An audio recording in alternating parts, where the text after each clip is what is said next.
I'm Megan Welch. I'm from the Jacksonville, Florida area, and my current show here is kind of a two concept show. I have my thesis work, which is Stay Where I Can See You, and it's about my daughter growing up and becoming more vulnerable as she becomes older and more of the world is kind of exposed to her. And then my second series here is Hinterlands, and it's sort of a hinterland is a geographic location outside of the known, outside of kind of civilized world. The kind of wildness of untamed land is this kind of allegory for that kind of unknown in our lives. And so I got into research. So I was exploring this idea of the known and how the familiar is not always something that protects us. Sometimes it's something that can really hurt us. So that's my thesis. That was that work for SCAD. And then the work I'm doing now is just a product of kind of what do I do next. I have this really fancy piece of paper at my house that says I should have all the answers.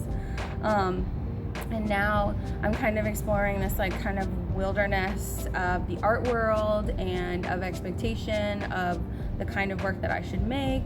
And then also kind of this interesting idea of like, as women, do we have all the answers and do we have to, and is it okay to just be a little lost sometimes? I think a lot of it is just like trying to find my own experience and my own life for things that I feel like other people will connect to and will resonate with them. So my figures are really personal to me, but I hope that they represent someone that we can all see ourselves in. So I work pretty traditionally, so I'm working in like this kind of canon of representational works of art. I kind of sometimes skirt the line between representational, like more realism, to kind of get into more like magic realism, which I think is kind of the most fun place to be. And then I also really like working with things that I don't have a lot of control over. So in my thesis work, I did a lot with like solvents that would eat away at the oil paint that I paint with, and I would like kind of like that lack of control as like a message for the lack of control that kind of a lot of times children have over their circumstances. My family, my friends, all of the subjects I paint are people really close to me. So I paint my daughter a lot. There's my best friend who's the red-haired person in a lot of my paintings. I find endless inspiration in her. She's like outwardly beautiful, but she's also a really talented writer and just like a really cool soul. So I really like using her as a subject.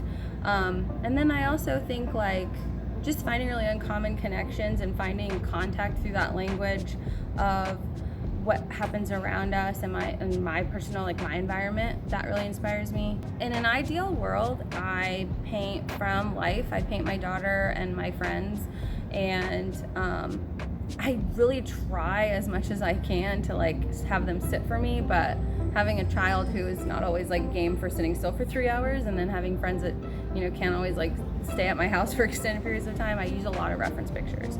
So I'll have like days where I just shoot a bunch of pictures with my camera, and then like kind of like we'll like run around in the woods or like run around in my backyard, and then like I'll kind of like sift through that experience and then try to pull works of art out of that, and kind of sometimes I'll make like videos of them, and then I'll like pull like just like a still from it, and then that'll be like the kind of foundation. Do you have a full-time job? So I paint every night from about 8:30 till like 10:30, 11, and then on weekends I paint a lot during the day, and then summers, being a teacher, we have like a pretty awesome schedule for artists because I have like the whole summer to kind of indulge in that. So that's pretty much my process.